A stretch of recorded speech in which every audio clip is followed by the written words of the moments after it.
I think it's a bad thing when death has no consequence.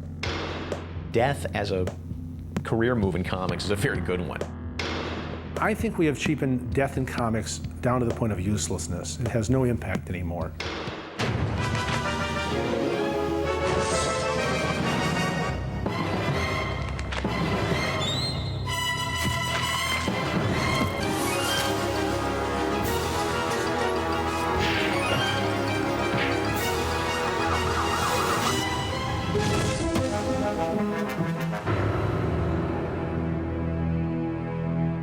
Like the mythological heroes of ancient times, comic book characters seem to walk the line between mortal and immortal.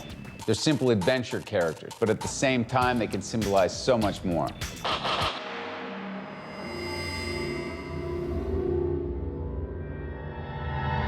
Well, in a way, superheroes are demigods. They're Christ-like in the sense that they do live in this zone between humanity and God. They're sort of intermediaries between this divine, unknowable presence that some people imagine exists and the human world. And so, like Christ, when they die, they are very human in their death, but they also hold out the potential, because they're connected to the divine, of an afterlife. Death is a part of life, and you're dying to analyze it as much as possible.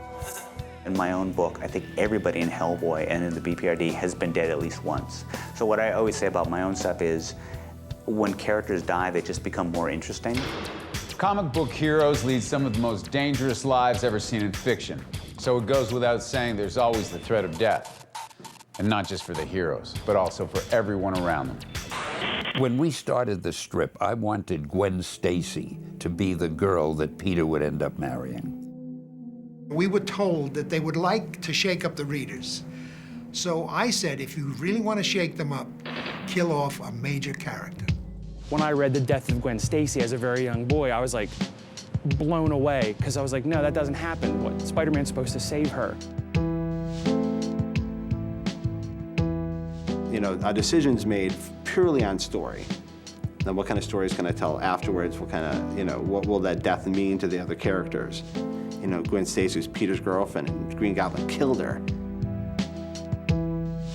It becomes apparent when there's a huge reaction to the death of a girl that this guy had to go, because the fans would not have accepted that he slips away and you don't see him again for 3 or 4 months. I still maintain that half the things we did were without our choice, because the characters almost wrote their own history. A character that's well-formed, put in a certain circumstance, is going to react a certain way. You have no choice. That character has to react right, otherwise you lose the validity. And that's what happened. We painted ourselves into a corner, and we had to kill the Goblin. One of the best examples of a hero sacrificing everything to protect the world around him is the meeting between Superman and Doomsday, a confrontation that led to the death of the most famous hero in comic books, a fictional death that shocked the real world. Traditionally, whenever we would get stuck at a meeting, somebody would holler out, "Let's just kill him." Superman was killed by Doomsday, who is this absolute force of nature, who has virtually no backstory. When we first encounter him, he's just pure evil, absolute pure evil. Their battle existed on a very highly symbolic level. What happened next became one of the strongest sequences ever in the Superman stories. The death of Superman story itself, between him and Doomsday, isn't a story to me. It's a setup for the story. The story is, what would the world be like without Superman? And oddly, the real world reacted even crazier than the characters in the comic book world. I think it was something that society lamented. They weren't necessarily with Superman at that point when he died, but they sure missed him when he was gone. And it made the media, and it was such a big, big event. The day that that comic came out where Superman died, 1992, literally nothing else in the world was happening. Nothing. And so Superman's death suddenly became headline news around the world. We panicked when the world got so into it, and they took possession of Superman and were outraged. How dare we do this?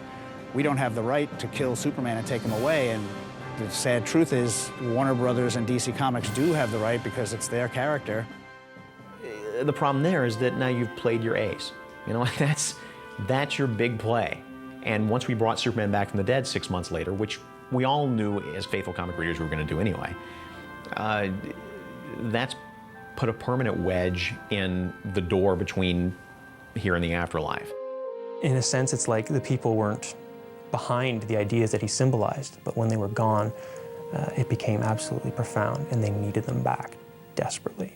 And that's what lent so much emotional weight to the return of Superman. Superman has died before, most famously in an imaginary story by Superman's creator, Jerry Siegel. In 1961, Superman number 149, Lex Luthor, murders the last son of Krypton with kryptonite, leaving Supergirl to carry on as the Man of Steel's replacement.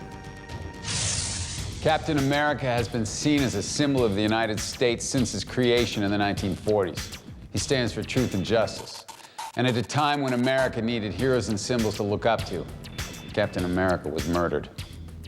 The way the Red Skull pulled it off is rather complicated. It's kind of a Manchurian Candidate kind of a take on it.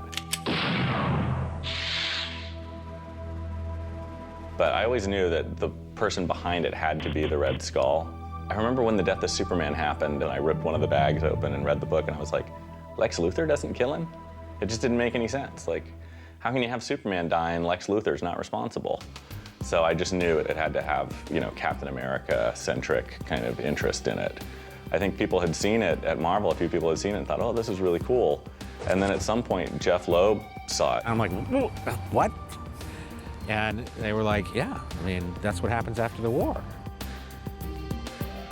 Everyone had been so focused on Civil War that they didn't really embrace this notion that we were going to be the biggest story since the death of Superman. That the death of Captain America during the Iraqi war was going to be news. It was a courageous thing to do, and it also gave the feeling that there's some reality to this, that this isn't just silly stuff. I mean, my gosh, one of the people could die. We did a panel in Seattle right after his death. A woman stood up and said, who are the soldiers in Iraq supposed to look up to now that you've killed Captain America? Totally serious. When I got like an email from vets, you know, or from soldiers in Iraq, it was kind of weird. It was like, wow, you know, I wrote it back and I said, well, just keep reading the book, guys. You know, it's still about Captain America. But it was just like, you know, Captain America is not a real person actually fighting anything, right? Like, it's a comic book, but to people who look at that as the symbol, to them, you just took something away from them. Death in superhero comics can range beyond the loss of a single life. There are events where hundreds of billions of people are simply wiped out. DC's universe had become too confusing and needed to be simplified. The best way to do this was to eliminate entire galaxies of people. Proof that there is something more powerful than any superhero. The editor. I hated Crisis when it came out, and it still makes my head hurt a little bit. I think that there was something very useful about killing off parts of the DC universe at that point. It had gotten very complicated. It was very inaccessible to new readers. Comics, in terms of serialization, are completely unparalleled. We don't have any stories that go on as long as they do. And I think the unique problems that come out of that continuity were addressed in this tremendous climactic moment with the Crisis on Infinite Earths. There were multiple versions of Superman because there was an Earth 1 and an Earth 2, which was the original Superman, but why it was Earth 2, I don't know, since he came first. Then there was an Earth 3, and there were all these other Earths, and there were all these different characters.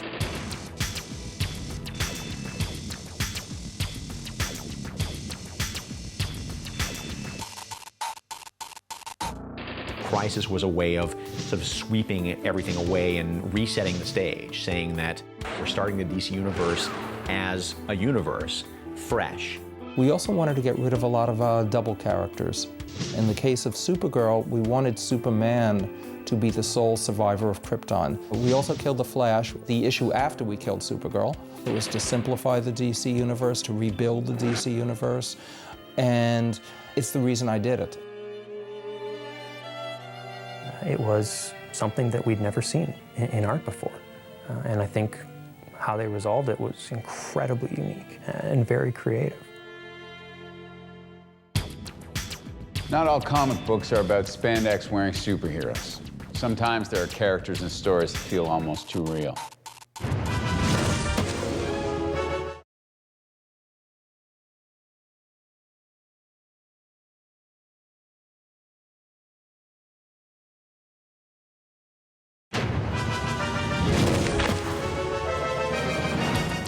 Not all comic book characters can easily walk back and forth between life and death. And not all creators find it so easy to end a character's life. It is not easy to kill a comic book character. You have so much invested in them, the reader's invested.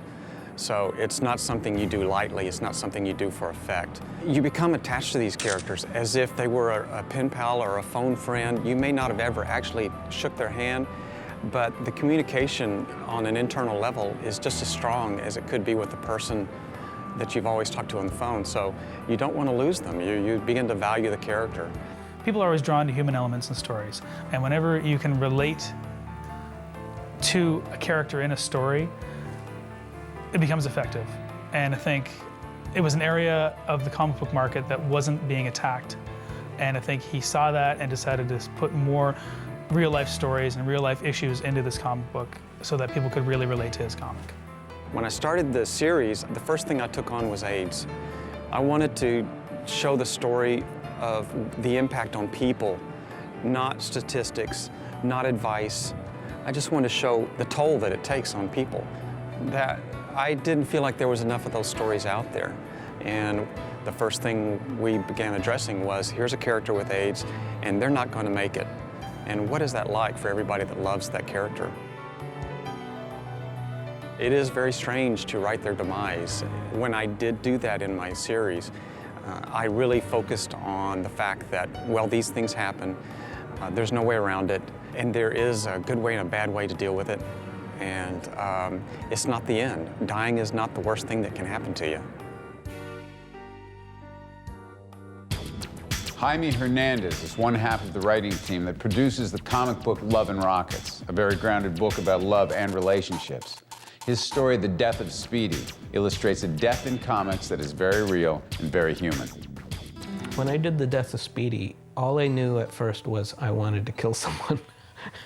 I knew it wouldn't matter to anyone if it was somebody I made up fresh for that story, because you wouldn't care about him because you didn't know the person. It had to be someone that you knew. And sorry, Speedy was the victim. You know, I go, you're dying, guy. You know, what, why me? You know, I was like, sorry, man, you're elected. The characters participate in certain gang activities. And the greatest thing that I can liken this to is Romeo and Juliet, which is fundamentally, when it starts, it's a comedy. You have all these characters who are youthful. It's a story of hormones. It's a story of having fun. And the gangs are just sort of a way of life. And then Mercutio dies.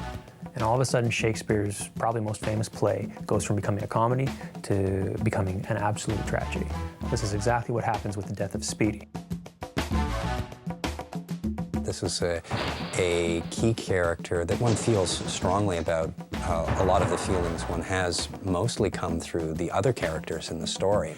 And it's a death that happens completely off-panel. One doesn't see him die. It is not a dramatic death, but it is the effect of this death and the build-up to it with the story itself, titled The Death of Speedy Ortiz, something one knows is coming from the beginning and then does not end up seeing. Ends up being one of the most powerful stories of that generation of comics. I think the only thing I had in the Speedy, besides that I knew he was going to die, was that I wanted to do the very ending where he comes back as a ghost. That happened to someone close to me. One day they woke up and their boyfriend was telling them in the middle of the night, saying, "Don't worry, everything's gonna be okay." And the next day she heard he died in an auto accident.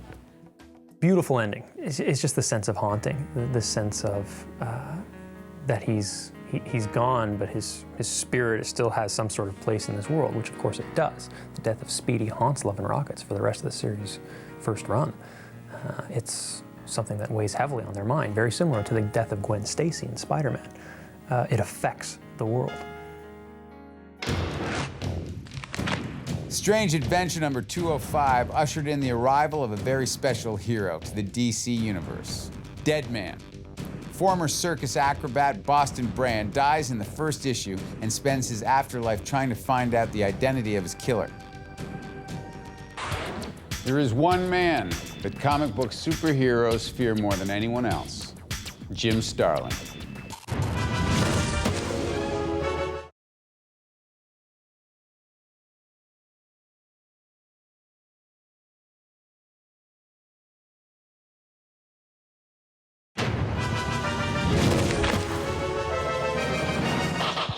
From the universe-ending forces behind Crisis on Infinite Earths to the more grounded and realistic death of Speedy, comic books have dealt with death in many forms.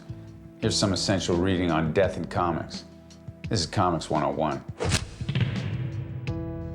The Crow is a supernatural story about a young couple in love who both meet their tragic end through gang violence. Written and drawn by James O'Barr, The Crow is a very moving story about love, death, and revenge. Fallen Sun is Jeff Loeb's 5-issue follow-up to the death of Captain America, and it stars some of the biggest heroes in Marvel Comics. Each book is representative of one of the 5 stages of grief, giving the death of Cap more depth and meaning. Neil Gaiman's Death, the Time of Your Life, is a story about love, relationships, sacrifice, and death. Death being personified by an attractive teenage goth girl. There is one man who can make even the most powerful hero quiver. Hello, I'm Jim Starlin, and I specialize in wet work involving superheroes.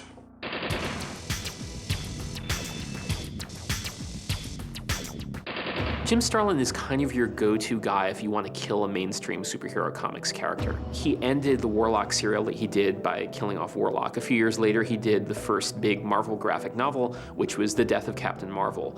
Shortly thereafter, he was the writer who was involved in killing the second Robin. Well, when I took over writing Batman, the first thing that occurred to me that if you were going to go out and fight crime, it might be a good idea to bring along a small child that you can dress up in primary colors and have them shoot at him instead of you.